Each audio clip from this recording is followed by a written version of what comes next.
الحمد لله نحمده ونستعينه ونستغفره ونؤمن به ونتوكل عليه ونعوذ بالله من شرور أنفسنا ومن سيئات أعمالنا من يهده الله فلا مضل له ومن يضلله فلا هادي له ونشهد أن لا إله إلا الله وحده لا شريك له ونشهد أن سيدنا نبينا شفيعنا حبيبنا مولانا محمدا عبده ورسوله صلى الله عليه وسلم. أما بعد فأعوذ بالله من الشيطان الرجيم. بسم الله الرحمن الرحيم. يا أيها الناس قد جاءتكم موعظة من ربكم وشفاء لما في الصدور وهدى ورحمة للمؤمنين. قل بفضل الله وبرحمته فبذلك فليفرحوا هو خير مما يجمعون. إن الله وملائكته يصلون على النبي يا أيها الذين آمنوا صلوا عليه وسلموا تسليما. اللهم صل على سيدنا مولانا معدن الجود والكرم وآله وسلم. اللهم صل على سيدنا مولانا وسيلة إليك وآله وسلم. اللهم صل على سيدنا مولانا النبي الأمي وآله وسلم.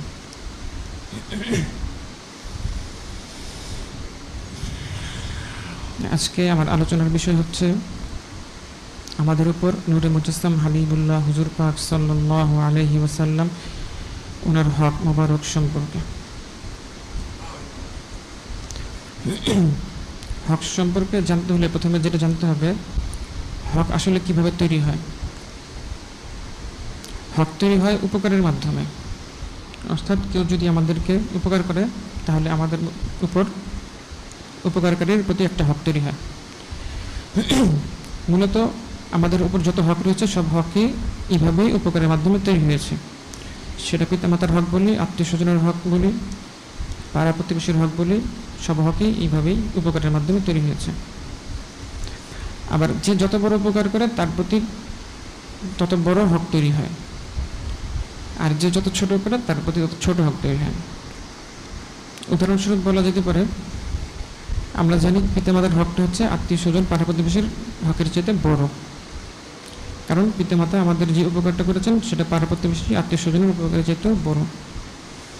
কীভাবে বড়? সেটা হচ্ছে পিতামাতা আমাদের যে উপকারটা করেছেন সেটা হলো ওনারা আমাদেরকে জন্ম দিয়েছেন।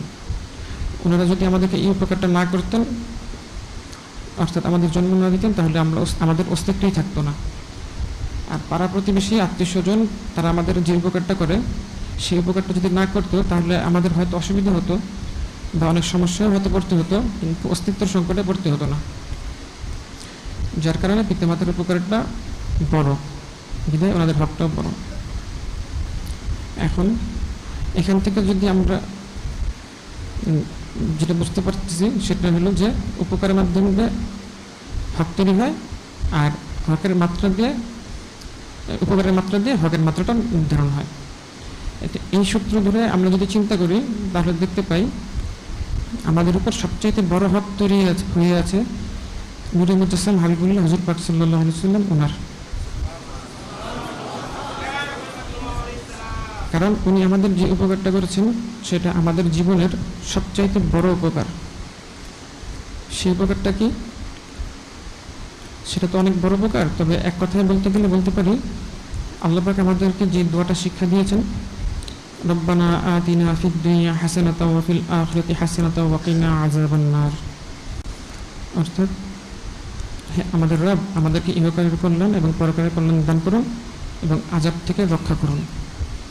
এই যে ইহকালের কল্যাণ, পরকালের কল্যাণ এবং আযাব থেকে রক্ষা পাওয়ার বিষয়টা, সেটাই হাসিল করার, অর্জন করার, লাভ করার ইলমটা নূরে মুজাসসাম হাবিবুল্লাহ হুজুর পাক সাল্লাল্লাহু আলাইহি ওয়াসাল্লাম তিনি আমাদেরকে হাতে কলমে শিখিয়ে দিয়ে গেছেন। এই যে উপকারটা করেছেন এটা আমাদের জীবনের সবচেয়ে বড় উপকার। কীভাবে সবচেয়ে বড় উপকার? প্রথমত এই উপকারটার ব্যক্তি অনেক বড়। ইহকালীন কল্যাণ বলতে জীবনের শুরু থেকে শেষ পর্যন্ত সমস্ত ধাপে এবং জীবনযাপনের সমস্ত শাখা প্রশাখায় কীভাবে কল্যাণ হাসিল করতে হবে সেটা বোঝানো হয়েছে। আর পরকালীন কল্যাণ বলতে এটা মৃত্যুর পর থেকে অনন্তকাল পর্যন্ত সব কিছুর কল্যাণ বোঝানো হয়েছে। আর আযাব বলতে ইহকালের আযাব এবং পরকালের আযাব থেকে রক্ষা পাওয়া বোঝানো হয়েছে। সুতরাং উপকারটা কত বড় সেটা সহজে বোঝা যাবে। এটা গেল প্রথম বিষয়। আর দ্বিতীয় বিষয় হচ্ছে এই উপকারটা না পেলে অন্য সব উপকারগুলো অর্থহীন বা নিঃশেষ হয়ে যায়। তখন অন্য সব উপকারগুলোকে আর উপকার বলে মনে হয় না। কারণ আমরা যদি ইহকালীন কল্যাণটা হাসিল করতে না পারি, আমাদের জীবনটা যদি অকল্যাণে ভরে যায়, শাস্তি দিয়ে ভরে যায়, তাহলে আমাদের জীবনটাকে বৃথা বলে মনে হবে এবং জন্ম নেওয়াটাকেও ভুল বলে মনে হবে। ফলে জীবনের সব উপকারই তখন অর্থহীন বলে মনে হবে। এমনকি একটু আগে আমরা যেটা বললাম, আমাদের পিতামাতা আমাদেরকে যে উপকারটা করেছেন, আমাদের জন্ম দিয়েছেন, এটা অনেক বড় উপকার, কিন্তু তখন এটা ক্ষতি বলেই মনে হবে। পক্ষান্তরে আমরা যদি ইহকালে প্রকৃত কল্যাণ হাসিল করতে পারি, আমাদের জীবনটা কল্যাণে ভরে যায় এবং ইহকালীন আযাব থেকে রক্ষা পাই, তাহলে সব জীবনের সব উপকারকেই উপকার হিসেবে মনে হবে এবং বাবা মা আমাদের যে উপকারটা করেছেন সেটাকেও অনেক বড় উপকার বলেই মনে হবে। এটা তো গেল ইহকালের কথা। পরকালের কল্যাণের কথা তো হিসাবের বাইরে। কাজেই আমরা বুঝতে পারলাম যে নূরে মুজাসসাম হাবিবুল্লাহ হুজুর পাক ছিলেন, তিনি আমাদের যে উপকার করেছেন সেটা আমাদের জীবনের সবচেয়ে বড় উপকার।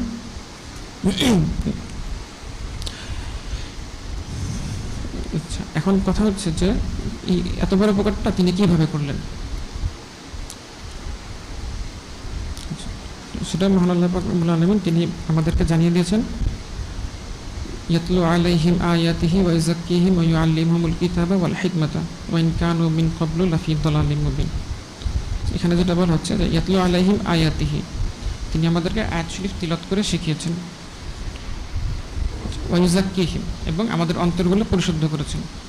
অর্থাৎ আমাদের অন্তরে যে ভুল বিশ্বাস, বদ আকীদা, কুসংস্কার, জাহিলিয়াত বিদ্যমান ছিল, যেগুলো আমাদের সঠিক বুঝকে ক্ষতিগ্রস্ত করে এবং আমাদের ইহকাল এবং পরকালের কল্যাণ হাসিল ক্ষেত্রে বাধা হয়ে দাঁড়ায়, সেগুলো তিনি দূর করে দিয়েছেন।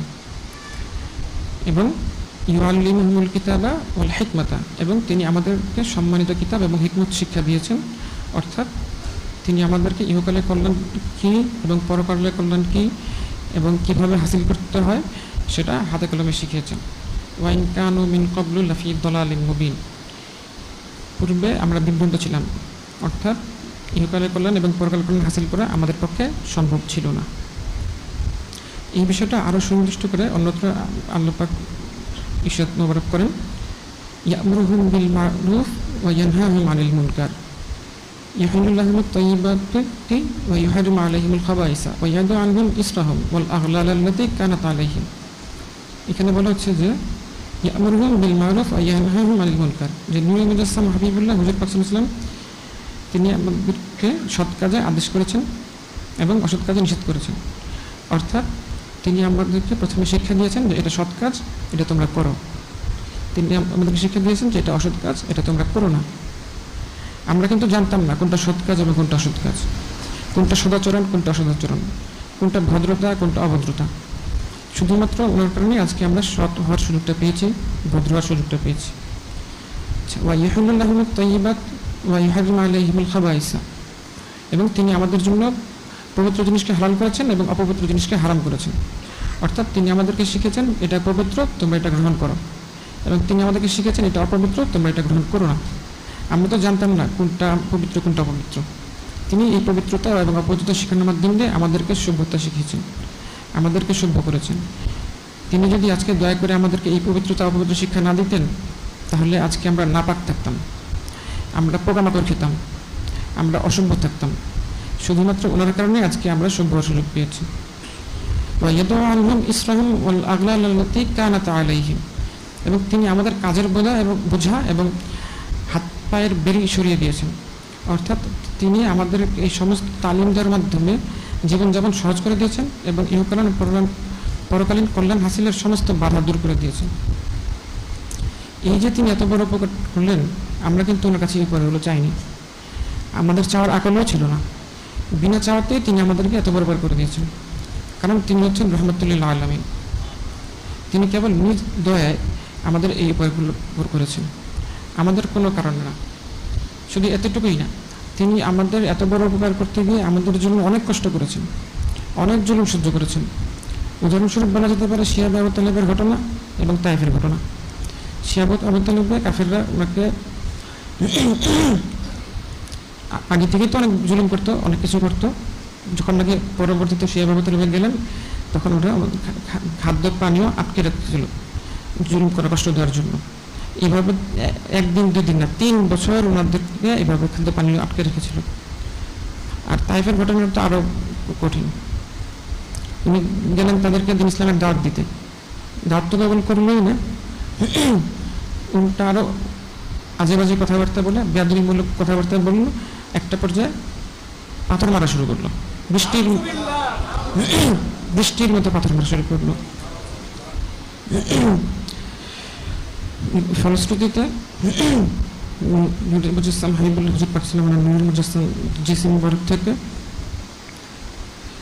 নূরুল নাজাত মুবারক অর্থাৎ রক্ত মুবারক ঝরতে শুরু করলো। এমনকি ওনার নামের মুবারকের সাথে ওনার দারাজাত মুবারক লেগে গেল। আল্লাহ পাক ফেরেশতা পাঠিয়েছিলেন, পাহাড়ের ফেরেশতা বলেছিলেন যে আপনি বললে ওদেরকে করে দেওয়া হবে, মিশিয়ে দেওয়া হবে, মিটিয়ে দেওয়া হবে। উনি বললেন যে আমি চাই এদের বংশধর থেকেই এমন লোক আসুক যারা নাকি ইসলাম গ্রহণ করবে এবং মুসলমান হবে। উনি শাস্তিটা চাইলেন না, এরপরে উনি দোয়াই করে গেলেন। তো উনি আমাদের জন্য এত কষ্ট করেছেন, অথচ উনি হচ্ছেন হাবিবুল্লাহ, উনি হচ্ছেন সৃষ্টির মূল। উনি আমাদের জন্য এত কষ্ট সহ্য করেছেন, এত জুলুম সহ্য করেছেন। উনি কে আর আমরা কে? তাহলে তিনি কেন আমাদের জন্য এত কষ্ট করলেন? ওটাই আল্লাহ পাক বলছেন, আজিজুন আলাইহি মা আনিতুম, আমাদের কষ্ট আমার সহ্য হয় না। হারিসুন আলাইকুম, উনি আমাদের কল্যাণ চান, উনি চান আমরা ইহকালে পরকালে কল্যাণ লাভ করি, আমরা আযাব থেকে মুক্ত থাকি। রাউফুর রহিম, এবং উনি মুমিনদের জন্য রাউফুর রহিম, অর্থাৎ উনি রহমত করেই আসলে কাজটা করেছেন। এখানে অন্য কোনো কারণ নাই, একদম শুধুমাত্র রহমতের জন্য উনি কাজটা করছেন, এখানে আর কোনো ব্যাখ্যা নেই। এখন কথা হচ্ছে যে নূরুল মুজাসসাম হাবিবুল্লাহ হুজুর পাক সাল্লাল্লাহু আলাইহি ওয়াসাল্লাম তিনি যে আমাদের জন্য এত কষ্ট করে করলেন এবং এত বড় উপকার করলেন, তাহলে ওনার হকটা কত বড় হবে এবং কত বেশি হবে, সেই হকগুলো কি আমরা জানি? সেই হকগুলো নিয়ে আজকে আমার আলোচনা।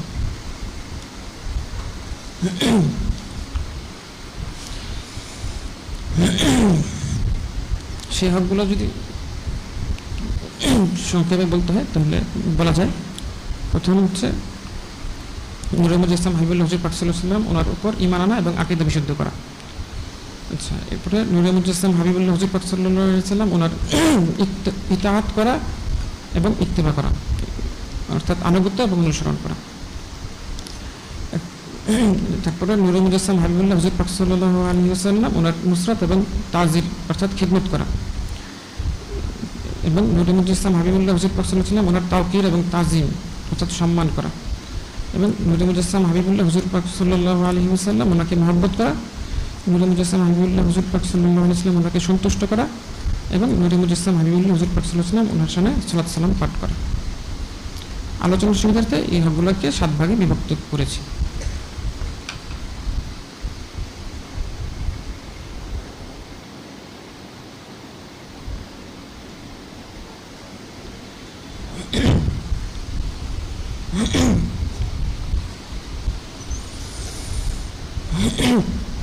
আচ্ছা, প্রথমে যেটা ছিল যে নূরুল মুজাসসাম হাবিবুল্লাহ হুজুর পাক সাল্লাল্লাহু আলাইহি ওয়াসাল্লাম ওনার উপর ঈমান আনা এবং আকীদা বিশুদ্ধ করা। এই সম্পর্কে আল্লাহ পাক রব্বুল আলামিন তিনি পবিত্র সূরা আরাফ শরীফের 158 নম্বর আয়াত শরীফে ইরশাদ মোবারক করেন, কুল ইয়া আইয়ুহান নাস ইন্নী রাসূলুল্লাহি ইলাইকুম জামিআ আল্লাযী লাহু মুলকুস সামাওয়াতি ওয়াল আরদ লা ইলাহা ইল্লা হুয়া ইহয়ী ওয়া ইউমীত ফাআমিনু বিল্লাহি ওয়া রাসূলিহিন নাবিয়্যিল উম্মি। আচ্ছা, এখানে বলা হচ্ছে যে কুল ইয়া আইয়ুহান নাস, আচ্ছা হাবিব সাল্লাল্লাহু আলাইহি ওয়াসাল্লাম আপনি মানুষদেরকে বলে দিন, ইন্নী রাসূলুল্লাহি ইলাইকুম জামিআ, যে আমি তোমাদের সকলের প্রতি রাসূল হিসেবে প্রেরিত হয়েছি মহান আল্লাহ পাক ওনার পক্ষ থেকে। আল্লাযী লাহু মুলকুস সামাওয়াতি ওয়াল আরদ, যিনি আসমান জমিনের মালিক, লা ইলাহা ইল্লা হুয়া ইহয়ি ওয়া ইউমীত, তিনি ছাড়া কোনো ইলাহ নেই এবং তিনি হায়াত দেন এবং তিনি মৃত্যু দেন। ফাআমিনু বিল্লাহি ওয়া রাসূলিহিন নাবিয়্যিল উম্মি, কাজেই তোমরা ঈমান আনো আল্লাহ পাকের প্রতি এবং নবিয়ুল উম্মি অর্থাৎ হুজুর পাক সাল্লাল্লাহু আলাইহি ওয়াসাল্লাম মূল নবী ওনার উপর। এখানে যেটা বলা হচ্ছে যে ওনাকে যেহেতু রাসূল হিসেবে প্রেরণ করা হয়েছে, এখন আমাদের দায়িত্ব কর্তব্য হচ্ছে ওনার উপর ঈমান আনা।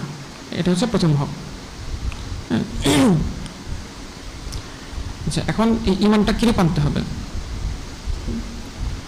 এই প্রসঙ্গে মহান আল্লাহ পাক রব্বুল আলামিন উনি সূরা বাকারা শরীফ ওনার 137 নং আয়াত শরীফে যেটা বলে দিয়েছেন, সেখান থেকে আমরা সহজে জানতে পারবো যে ফাইন আমানু বিমিসলি মা আমানতুম বিহি ফাকাদ ইহতাদাউ, অর্থাৎ ঈমানটা এমনভাবে আনতে হবে সাহাবায়ে কেরাম যেভাবে ঈমান এনেছিলেন।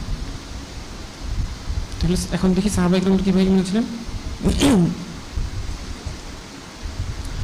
আচ্ছা, এক্ষেত্রে একটা উদাহরণ দেওয়া যেতে পারে যে নূরে মুহাম্মদ ইসলাম হাবিবুল্লাহ হুজুর পাক সাল্লাল্লাহু আলাইহি ওয়াসাল্লাম তিনি যখন বাইতুল মুকাদ্দাস শরীফ হতে আনুষ্ঠানিকভাবে পবিত্র মিরাজ শরীফের ঘটনা সংঘটিত হওয়ার পরে সকালে মানুষদের কাছে ঘটনাগুলো বর্ণনা করলেন, তখন কেউ কেউ ফিরে গেল, সম্মানিত মিরাজ শরীফ ওনাকে অস্বীকার করলো, নানান কথাবার্তা বললো। তো তারা হযরত সিদ্দিক আকবর আলাইহিস সালাম আমার কাছে গেল, গিয়ে জিজ্ঞাসা করলো, আপনি কি জানেন আপনাদের যিনি নবী রাসূল নূরে মুহাম্মদ ইসলাম হাবিবুল্লাহ হুজুর পাক সাল্লাল্লাহু আলাইহি ওয়াসাল্লাম তিনি বলেছেন তিনি নাকি গত রাতে বাইতুল মুকাদ্দাস শরীফ হতে ভ্রমণ করে এসেছেন। হযরত সিদ্দিক আকবর ইসলাম তিনি জিজ্ঞেস করলেন, নূরে মুহাম্মদ ইসলাম হাবিবুল্লাহ হুজুর পাক সাল্লাল্লাহু আলাইহি ওয়াসাল্লাম তিনি কি স্বয়ং নিজেই বলেছেন? তারা বলল, হ্যাঁ তিনি স্বয়ং নিজে বলেছেন।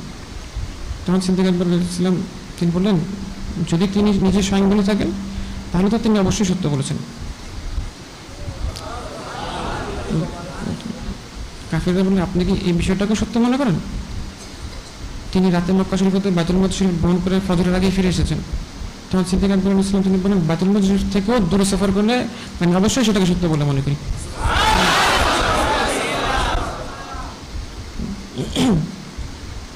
হযরত সিদ্দিক আকবর ইসলাম তিনি আরো বলেন, সকাল সন্ধ্যা আসমানের খবর অর্থাৎ ওহী আসা, ফেরেশতা আসা, আমি তো এগুলো সত্য বলে মনে করি, তাহলে ওইটা কেন মনে করবো না? আচ্ছা, আর এই জন্যই হযরত সিদ্দিক আকবর ইসলাম ওনাকে চরম সত্যবাদী অর্থাৎ সিদ্দিক লকব মোবারক দেওয়া হয়েছিল। এই ঘটনার দ্বারা সাহাবায়ে কেরাম ওনারা কিরূপ ঈমান এনেছিলেন সেটা সম্পর্কে সুস্পষ্ট ধারণা পাওয়া যায়।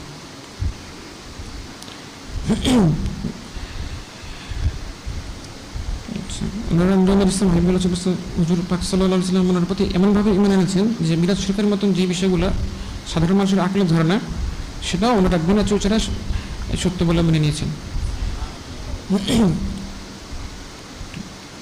তো এই ওনাদের মতন ঈমান আমাদের আনতে পারলেই আসলে ঈমান আনার যে হক সেইটা আদায় হবে। আচ্ছা, এরপরে দ্বিতীয় ভাগে যেটা রয়েছে যে নূরে মুহাম্মদ ইসলাম হাবিবুল্লাহ হুজুর পাক সাল্লাল্লাহু আলাইহি ওয়াসাল্লাম ওনার ইতাআত করা এবং ইত্তেবা করা, অর্থাৎ আনুগত্য এবং অনুসরণ করা। আনুগত্যের ব্যাপারে মহান আল্লাহ পাক রব্বুল আলামিন তিনি পবিত্র সূরা নিসা শরীফের 64 নং আয়াত শরীফে ইরশাদ করেছেন, ওয়া মা আরসালনা মিন রাসূলিন ইল্লা লিইউতাআ বিইজনিল্লাহ, রাসূল ওনাদেরকে প্রেরণ করাই হয় আনুগত্য করার জন্য। অন্যত্র মহান আল্লাহ পাক রব্বুল আলামিন ইরশাদ করেন, আতিউল্লাহ ওয়া রাসূলাহু ইন কুনতুম মুমিনিন, তোমরা যদি মুমিন হয়ে থাকো তাহলে তোমাদের দায়িত্ব কর্তব্য হচ্ছে যে মহান আল্লাহ পাক এবং ওনার হাবিব নূরে মুহাম্মদ ইসলাম হাবিবুল্লাহ হুজুর পাক সাল্লাল্লাহু আলাইহি ওয়াসাল্লাম ওনাদের আনুগত্য করা। এখান থেকে সুস্পষ্ট যেটা বোঝা গেল যে নূরে মুহাম্মদ ইসলাম হাবিবুল্লাহ হুজুর পাক সাল্লাল্লাহু আলাইহি ওয়াসাল্লাম ওনার আনুগত্য করাটাও আমাদের উপর ওনার একটা হক। এখন এই আনুগত্যের হকটা কীভাবে আদায় করতে হবে সেটার দৃষ্টান্ত সাহাবায়ে কেরাম ওনাদের মধ্যে আমরা দেখতে পাই। উদাহরণস্বরূপ সাহাবায়ে কেরাম ওনাদের জীবন থেকে আনুগত্যের একটা ওয়াকিয়া উল্লেখ করছি।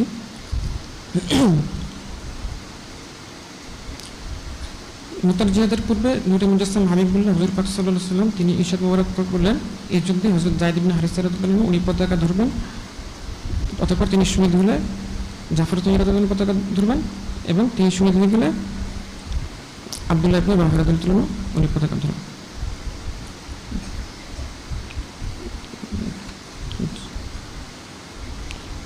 তো এইখান থেকে জিনিসটা স্পষ্ট ইঙ্গিত ছিল যে যায়েদ ইবনে হারিসা রাদিয়াল্লাহু আনহু শহীদ হয়ে যাবেন এবং জাফর রাদিয়াল্লাহু আনহু শহীদ হয়ে যাবেন এবং আব্দুল্লাহ ইবনে রাওয়াহা রাদিয়াল্লাহু আনহু ওনার কাছে শেষ পর্যন্ত যাবে। তো ওনারা কিন্তু এটা বুঝতেই পারতেছিলেন, কিন্তু ওটা ওনারা বুঝে, ওটা ওনারা জেনে ওনারা জিহাদে গিয়েছিলেন এবং কোনো রকম কোনো কথাবার্তা ওনারা বলেননি, এবং ওনারা এটার উপরে ইস্তেকামত ছিলেন। এবং ওনাদের কিন্তু পরিবার সন্তান ছিলেন, ওনারা কিন্তু ওটা ওনাদের পরিবার সন্তান আল্লাহ পাক এবং ওনার হাবিব নূরুল ইসলাম হাবিবুল্লাহ হুজুর পাক সাল্লাল্লাহু আলাইহি ওয়াসাল্লাম ওনাদের জিম্মায় লিখেই ওনারা গিয়েছিলেন। তাহলে এখন ফিকির করতে হবে যে আমাদেরকে নূরুল ইসলাম হাবিবুল্লাহ হুজুর পাক সাল্লাল্লাহু আলাইহি ওয়াসাল্লাম কেমন আনুগত্য করতে হবে। ওনারা কিন্তু জানতেন যে ওনারা গেলে আর ফিরে আসবেন না, জানটা দিয়ে দিতে চলে যাবে। জান দেওয়া কিন্তু অনেক কঠিন বিষয়, কিন্তু ওনারা জেনেই ওইটা গেছেন। আচ্ছা, এরপরে আসি ইত্তেবা অনুসরণের আলোচনায়। এই হক সম্পর্কে মহান আল্লাহ পাক রব্বুল আলামিন তিনি কালামুল্লাহ শরীফ সূরা আরাফ শরীফের 158 নং আয়াত শরীফের মাধ্যমে আমাদেরকে জানিয়ে দিয়েছেন। মূলত এই আয়াত শরীফের দুইটা হকের কথা বলা আছে। একটা হচ্ছে নূরুল ইসলাম হাবিবুল্লাহ ওনাকে পাওয়ার কারণে ঈমান আনতে হবে, যেটা আমরা পূর্বে আলোচনা করেছি, এবং আরেকটা হচ্ছে ওনার ইত্তেবা বা অনুসরণ করতে হবে, যেটা আমি এখন আলোচনা করব। বিষয়টা পরিষ্কার হওয়ার জন্য আমি আয়াত শরীফটা আবারও পাঠ করছি। قل يا أيها الناس إني رسول الله إليكم جميعا الذي له ملك السماوات والأرض لا إله إلا هو يحيي ويميت فآمنوا بالله ورسوله النبي الأمي الذي يؤمن بالله وكلماته واتبعوه لعلكم تهتدون। আচ্ছা, এখানে প্রথম অংশ তো ঈমানের কথা বলা হয়েছে যে আমিনু বিল্লাহি নবিয়ুল উম্মি, পরের অংশ বলা হচ্ছে যে ওয়াত্তাবিউহু, অর্থাৎ তোমরা ওনার ইত্তেবা করো, লাআল্লাকুম তাহতাদুন, তাহলে তোমরা হিদায়াত প্রাপ্ত হবে, অর্থাৎ হকটা তখন আদায় হবে আর কি। আচ্ছা, এই আয়াত শরীফের মাধ্যমে মহান আল্লাহ পাক তিনি আমাদেরকে জানিয়ে দিয়েছেন যে নূরুল ইসলাম হাবিবুল্লাহ হুজুর পাক সাল্লাল্লাহু আলাইহি ওয়াসাল্লাম ওনাকে পাওয়ার কারণে আমাদের আরেকটা হক হলো ইত্তেবা করা। আচ্ছা, এই ইত্তেবাটা কীভাবে করতে হবে এটা আমরা সাহাবায়ে কেরাম ওনাদের জীবনী মোবারকে দেখতে পাই, এবং এক্ষেত্রে ফারুক কাজী মুসলিম ওনার একটা বাণী মোবারক আছে। উনি বলছিলেন যে শাইউন সানাআহু নবী সাল্লাল্লাহু আলাইহি ওয়াসাল্লাম ফালা নুহিব্বু আন নাতরুকাহু, যে কাজটা নূরুল ইসলাম হাবিবুল্লাহ হুজুর পাক সাল্লাল্লাহু করেছেন সেইটাকে তরক করা বা ছেড়ে দেওয়াটা আমরা পছন্দ করি না, অর্থাৎ করাটাই আমরা পছন্দ করি। এক্ষেত্রে উদাহরণ দেওয়া যেতে পারে যে একবার নূরুল ইসলাম হাবিবুল্লাহ হুজুর পাক সাল্লাল্লাহু আলাইহি ওয়াসাল্লাম উনি একবার আংটি মোবারক পড়লেন, তখন সব সাহাবায়ে কেরাম ওনার অনুসরণে আংটি মোবারক পড়া শুরু করলেন। এরপর আবার উনি আংটি পরে বাদ দিয়ে দিলেন, আবার সবাই বাদ দিয়ে দিলেন। উনি কিন্তু কাউকে আদেশও করেন নাই, নিষেধও করেন নাই, উনি পড়া শুরু করে দিয়েছেন, সবাই পড়া শুরু করে দিয়েছেন, উনি পড়া বাদ দিয়ে দিয়েছেন, সবাই সব পড়া বাদ দিয়ে দিয়েছেন। ওনারা সবাই এইভাবে অনুসরণ করতেন। আরেকটা ঘটনা বলা যেতে পারে, এটা ওই সিদ্দিক আকবর আলাইহিস সালাম ওনার বিশাল শরীফের ঘটনাটা, এটা আমরা অনেকেই জানি যে ওনার বিশাল শরীফের আগ মুহূর্তে একদম অন্তিমকালে উনি সালিসা সিদ্দিক আলাইহিস সালাম ওনাকে জিজ্ঞেস করতেছিলেন যে নূরুল ইসলাম হাবিবুল্লাহ হুজুর পাক সাল্লাল্লাহু আলাইহি ওয়াসাল্লাম ওনাকে যে কাফন মোবারক পরানো হয়েছে ওখানে কয় কাপড় ছিল? তো উনি বললেন 3 কাপড়। আচ্ছা, তো পরে জিজ্ঞেস করলেন ওনার মিসাল শান মোবারক প্রকাশ করেন ওই দিন কী বার ছিল? তিনি বললেন যে ইয়ামুল ইসনাইন আজিম। তো জিজ্ঞেস করলেন যে আজকে কী বার? তো বললেন যে ইয়ামুল ইসনাইন আজিম। তখন উনি বললেন যে আজকে যদি আমার যদি আজকে মিসাল শরীফটা হতো। চিন্তা ফিকিরের বিষয় যে ওনার একদম শেষ সময়, এই সময় তো মানুষের শরীর আসলে অনেক অসুস্থ থাকে, অনেক দুর্বল থাকে, ওই সময় ওনার ইত্তেবা করার খেয়াল ছুটে যায় না।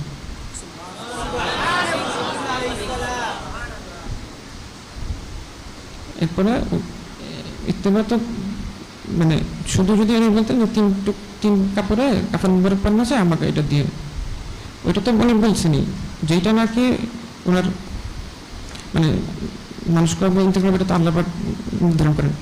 ওটাতেও যদি ইত্তেবা হয় ওটাও ওনার ইচ্ছা। কত ওনারা মানে ইত্তেবা করার জন্য ব্যাকুল ছিলেন, কীভাবে ওনারা করতেন, প্রত্যেকটা বিষয় ধরে ধরে ধরে ধরে ওনারা অনুসরণ করতেন। যে আমাদেরও এখান থেকে শিখতে হবে যে আসলে আমাদেরও এইভাবে অনুসরণ করতে হবে।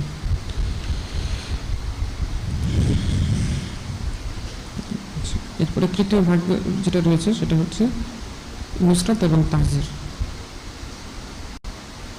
মহান আল্লাহ পাক তিনি সূরা আরাফ শরীফের 157 নম্বর আয়াত শরীফে এসে তোমরা করেন ফাল্লাযিনা আমানু বিহি ওয়া আযযারুহু ওয়া নাসারুহু ওয়াত্তাবাউ নূরাল্লাযী উনজিলা মাআহু উলাইকা হুমুল মুফলিহুন। যারা নূর মুজাসসাম হাবিবুল্লাহ হুজুর পাক সাল্লাল্লাহু আলাইহি ওয়া সাল্লাম ঈমান এনেছেন, ওনাকে সম্মান করেছেন এবং ওর খিদমত আঞ্জাম দিয়েছেন এবং সেই নূরের অনুসরণ করেছেন যা ওনার সাথে অবতীর্ণ হয়েছে, ওনারই সফল কাম। এই আয়াত শরীফ হচ্ছে ওই আয়াত শরীফের পরের অংশ যেটা আমি পূর্বে বলেছি, যেখানে বলা হয়েছিল তিনি আমাদেরকে সৎ কাজ এবং অসৎ কাজ চিনিয়েছেন, পবিত্রতা শিখিয়েছেন, আমাদের কাঁধের বোঝা এবং হাত পায়ের বিরুদ্ধ দূর করেছেন। সেই আয়াত শরীফেরই পরের অংশ এখানে বলা হচ্ছে যে আমাদের করণীয় কি। আমাদের করণীয় হচ্ছে এই যে নূর মুজাসসাম হাবিবুল্লাহ হুজুর পাক সাল্লাল্লাহু আলাইহি ওয়া সাল্লাম আমাদেরকে এত শিক্ষা দিলেন, সেই জন্য আমাদের করণীয় হচ্ছে নূর মুজাসসাম হাবিবুল্লাহ হুজুর পাক সাল্লাল্লাহু আলাইহি ওয়া সাল্লাম ওনার নুসরাত এবং তাজির করা, অর্থাৎ ওনার খিদমত করা এবং ওনার সাথে নাজিলকৃত নূর মুবারক অর্থাৎ পবিত্র কোরআন শরীফ ওনার অনুসরণ করা, তাহলে আমরা সফল কাম হতে পারবো, অর্থাৎ তাহলেই হক আদায় হবে। এখানে এই নুসরাত এবং তাজিরের বিষয়টা, যেটা একটা হক আমাদের দায়িত্ব করতে হবে, উনি যেটা আমাদের শিখেছেন, এখানে এটা বলা হয়েছে। এখন প্রশ্ন হচ্ছে নুসরাত এবং তাজির কি। নুসরাত এবং তাজির হচ্ছে খিদমত করা। নূর মুজাসসাম হাবিবুল্লাহ হুজুর পাক সাল্লাল্লাহু আলাইহি ওয়া সাল্লাম ওনার কাজসমূহ সম্পাদনে আঞ্জাম দেওয়া, কাজসমূহ সম্পাদনের জন্য প্রয়োজনীয় জিনিসপত্র সরবরাহ করা, ওনার কাজসমূহ সম্পাদনের জন্য যত ধরনের বাধা প্রতিবন্ধকতা রয়েছে সেগুলো দূর করা, এগুলো সবই নুসরাত এবং তাজিরের অন্তর্ভুক্ত। এখানে কাজ বলতে ওনার যত ধরনের কাজ রয়েছে, ঘরের কাজ, বাইরের কাজ, দাওয়াতের কাজ, তালিমের কাজ, জিহাদের কাজ, আরও যত রকমের কাজ আছে সব কাজে এইটার অন্তর্ভুক্ত। আমরা সাহাবায়ে কেরাম রাদিয়াল্লাহু আনহুম ওনাদের জীবনী পড়লে দেখতে পাই যে ওনাদের হায়াত মুবারকের একটা বড় অংশ কেটেছে এই নুসরাত এবং তাজির করে। প্রশ্ন হচ্ছে যে সাহাবায়ে কেরাম রাদিয়াল্লাহু আনহুম ওনারা তো নূর মুজাসসাম হাবিবুল্লাহ হুজুর পাক সাল্লাল্লাহু আলাইহি ওয়াসাল্লাম ওনাকে সরাসরি পেয়েছেন এবং সরাসরি ওনার নুসরাত এবং তাজিরের হক আদায় করেছেন, কিন্তু আমরা তো নূর মুজাসসাম হাবিবুল্লাহ হুজুর পাক সাল্লাল্লাহু আলাইহি ওয়াসাল্লাম ওনাকে সরাসরি পাইনি, তাহলে আমরা কিভাবে ওনার নুসরাত এবং তাজিরের হক আদায় করব? একটা উত্তর হচ্ছে যে নূর মুজাসসাম হাবিবুল্লাহ হুজুর পাক সাল্লাল্লাহু আলাইহি ওয়াসাল্লাম তিনি যা রেখে গিয়েছেন সেগুলোর খিদমতের আঞ্জাম দেওয়া, যে ইলম, তালিম, আদর্শ, সুন্নাত, দ্বীন, দাওয়াত এগুলো রেখে গেছেন, এগুলোর খিদমতের আঞ্জাম দেওয়া, ওনার প্রচার প্রসার করা, মানে অর্থাৎ নূর মুজাসসাম হাবিবুল্লাহ হুজুর পাক সাল্লাল্লাহু আলাইহি ওয়াসাল্লাম ওনার প্রচার প্রসার করা, ওনার হকসমূহ মানুষকে জানানো, ওনার বিরোধিতাকারীদের প্রতিহত করা, ওনার রেখে যাওয়া বিষয়সমূহের যারা বিরোধিতা করে তাদের প্রতিহত করা, এগুলোর মাধ্যমে আমরা নুসরাত এবং তাজিরের হক আদায় করতে পারি।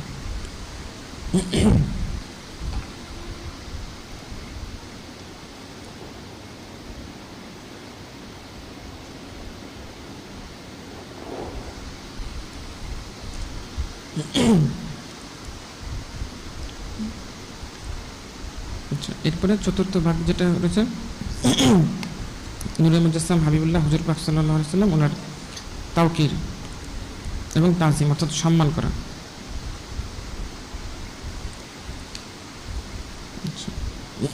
এই সম্পর্কে আল্লাহ পাক ইরশাদ করেন ইন্না আরসালনাকা শাহিদাও ওয়া মুবাশশিরাও ওয়া নাযীরা লিতু'মিনু বিল্লাহি ওয়া রাসূলিহি ওয়া তু'আযজিরুহু ওয়া তুওয়াক্কিরুহু। এখানে যেটা বলা হচ্ছে যে নিশ্চয়ই আমরা আপনাকে প্রেরণ করছি শাহিদ,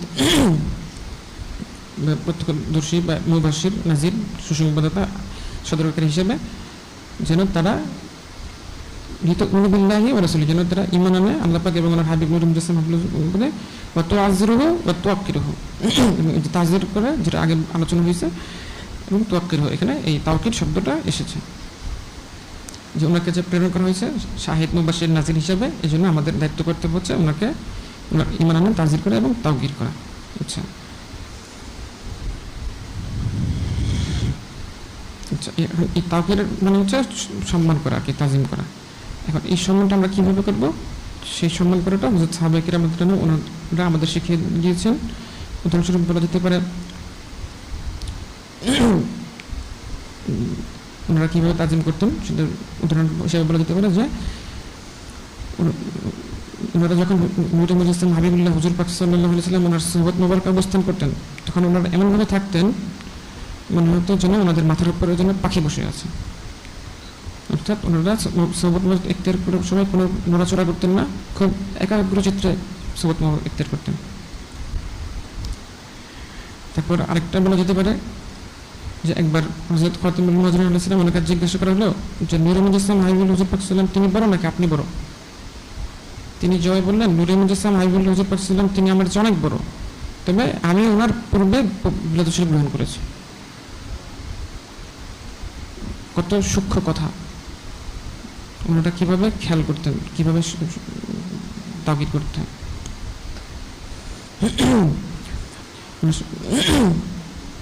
আরেকটা উদাহরণ দেওয়া যেতে পারে যে ওনাদের এই সম্মান প্রদর্শনের বিষয়টা। হযরত উরওয়া ইবনে মাসউদ রাদিয়াল্লাহু আনহু উনি ঈমান আনার পূর্বে উনি হুদায়বিয়ার সন্ধির সময় কুরাইশদের পক্ষ থেকে প্রতিনিধি হিসেবে এসেছিলেন। তখন পরে যাওয়ার পরে যখন নাকি কুরাইশদের কাছে ফিরে গেলেন, উনি গিয়ে বললেন যে হে আমার কওম, মহান আল্লাহ পাক ওনার কসম, আমি দুনিয়ার অনেক শাসকদের কাছে প্রতিনিধি হয়ে গিয়েছি, কায়সার, কিসরা, নাজ্জাশী রহমতুল্লাহ ওদের কাছেও আমি প্রতিনিধি হিসেবে গিয়েছি, কিন্তু নূরে মুজাসসাম হাবিবুল্লাহ হুজুর পাক সাল্লাল্লাহু আলাইহি ওয়াসাল্লাম ওনাকে হযরত সাহাবায়ে কিরাম রাদিয়াল্লাহু আনহুম ওনারা যেভাবে তাজিম তাকরীম মোবারক করেন সেভাবে আমি আর কাউকে করতে দেখিনি। এবং উনি আবার বলতেছেন যে মহান আল্লাহ পাক ওনার কসম, তিনি যখনই ওনার সম্মানিত মহাপবিত্র নূর বারাকাত মোবারক অর্থাৎ থুতু মোবারক ফেলেন, তখন ওনাদের কেউ না কেউ তা ওনাদের হাতে নিয়ে নিতেন। মানে হুজুর পাক সাল্লাল্লাহু আলাইহি ওয়াসাল্লাম ওনাকে তো সম্মান করতেনই, ওনার নূর বারাকাত মোবারককে সম্মান করতেন, যে ওটা নিয়ে নিতেন এবং ওটা নিয়ে ওনারা ওনাদের চেহারা এবং শরীর মোবারকে মাখতেন।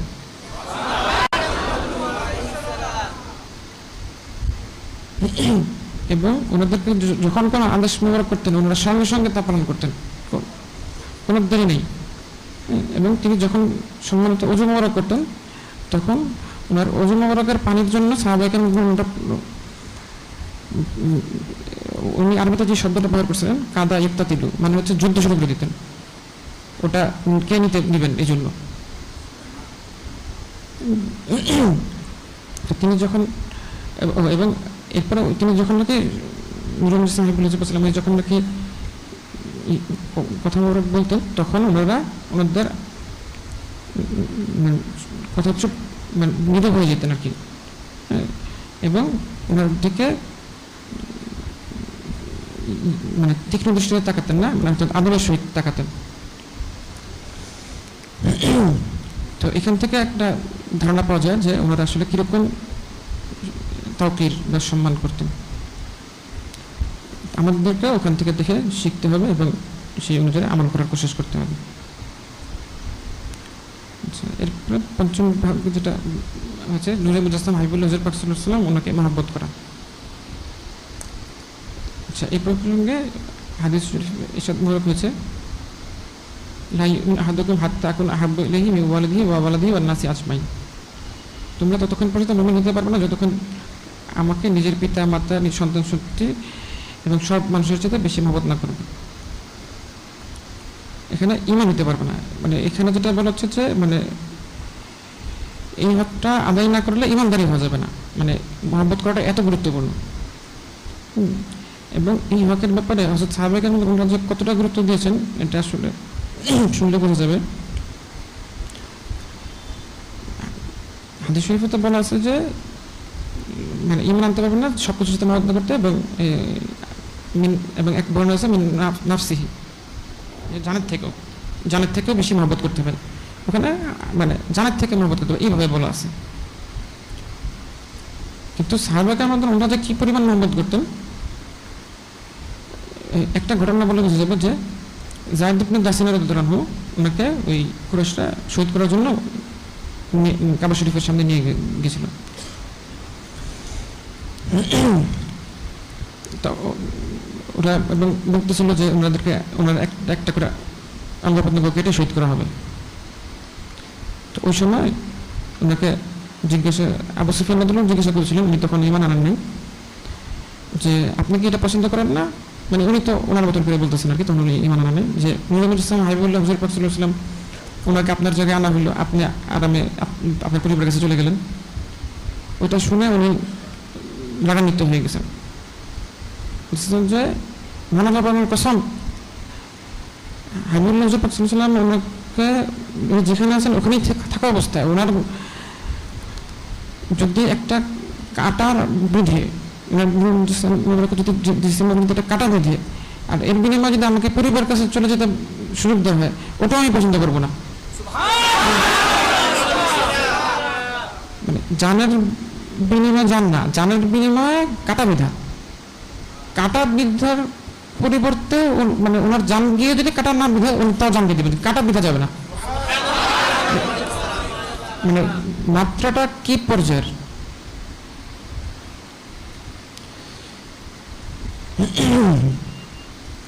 সাহাবায়ে কেরাম রাদিয়াল্লাহু আনহুম ওনারা যে কি পরিমাণ মহব্বত করতেন এটার একটা দৃষ্টান্ত আর কি।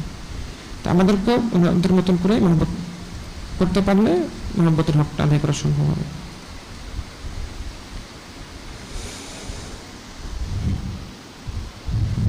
আচ্ছা, এরপর হচ্ছে ওনাকে সন্তুষ্ট করা। এই সম্পর্কে আল্লাহ পাক রব্বুল আলামিন উনি এসে উল্লেখ করেন, আল্লাহু ওয়া রাসূলুহু আহাক্কু আইয়ুরদুহু ইন কানু মুমিনিন। তোমরা যদি মুমিন হয়ে থাকো তাহলে তোমাদের প্রতি হক হচ্ছে মানে আল্লাহ পাক এবং ওনার হাবিব সাল্লাল্লাহু আলাইহি ওয়াসাল্লাম ওনাদের হক আর কি যে ওনাদেরকে সন্তুষ্ট করা। এবং এই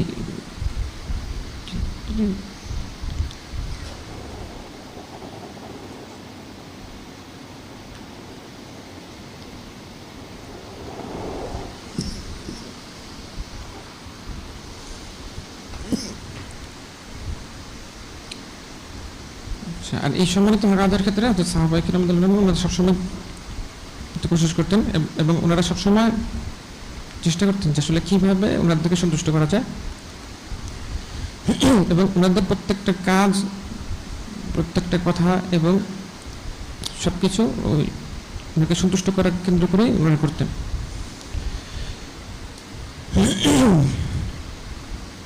আচ্ছা, আমাদেরকে সবসময় এটা খেয়াল রাখতে হবে যে এখানে একটা নিয়তের একটা বিষয় আছে, আসলে এটা হলো নিয়তের সাথে সম্পর্কিত, যে আমি যে কাজটা করতেছি এটা আসলে কোন নিয়তে করতেছি।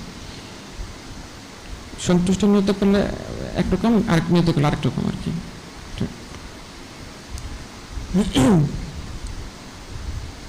আচ্ছা, আর সপ্তম ভাগে যেটা রয়েছে সেটা হচ্ছে যে সালাত সালাম পেশ করা। আচ্ছা, আচ্ছা, এটা তো আমরা জানি যে এই ব্যাপারে যেটা আল্লাহ পাক সম্পর্ক করেছেন, ইন্নাল্লাহা ওয়া মালাইকাতাহু ইউসাল্লুনা আলান নবী ইয়া আইয়ুহাল্লাযীনা আমানু সাল্লু আলাইহি ওয়া সাল্লিমু তাসলিমা। নিশ্চয়ই মহান আল্লাহ পাক তিনি এবং ফেরেশতা মুসলিম ওনারা নূর মুজাসসাম হাবিবুল্লাহ উপর সালাত পাঠ করেন এবং ইমানদারকে বলেছে যে আমাদের দায়িত্ব করতে বলছে সালাত সালাম পেশ করা।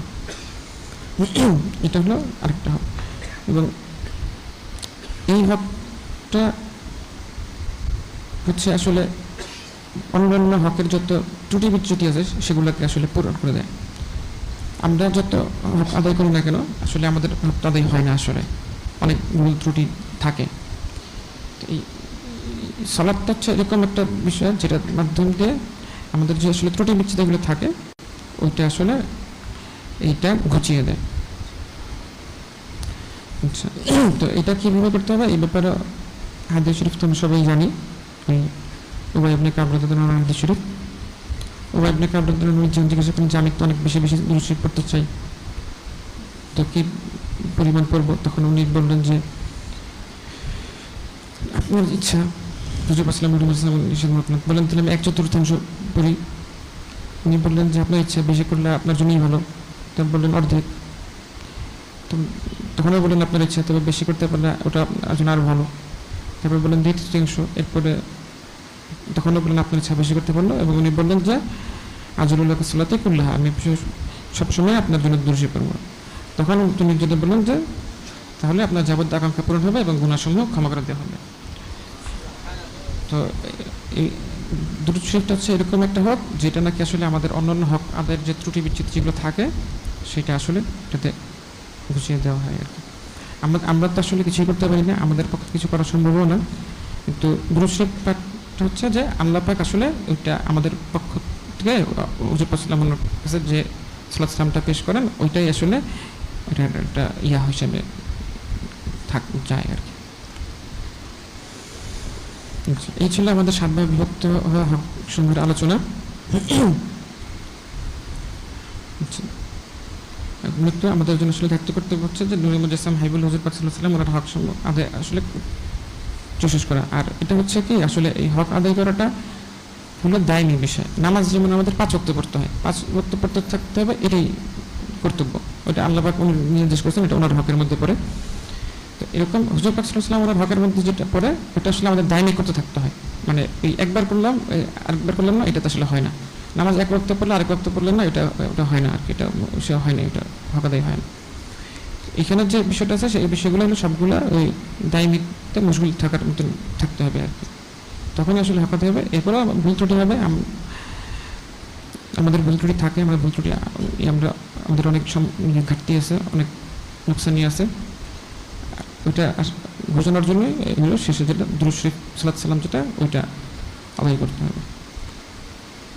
কাজে যিনি খালিক মালিক রূপ মহাল্লা পাক বলেন সব আমাকে এবং ওনার হাবিব নূরে মুজাসসাম হাবিবুল্লাহ হুজুর পাক সাল্লাল্লাহু আলাইহি ওয়াসাল্লাম আমাদেরকে ওনার হক সমূহ আদায় করার কোশিশ মশগুল থাকার তৌফিক দান করুন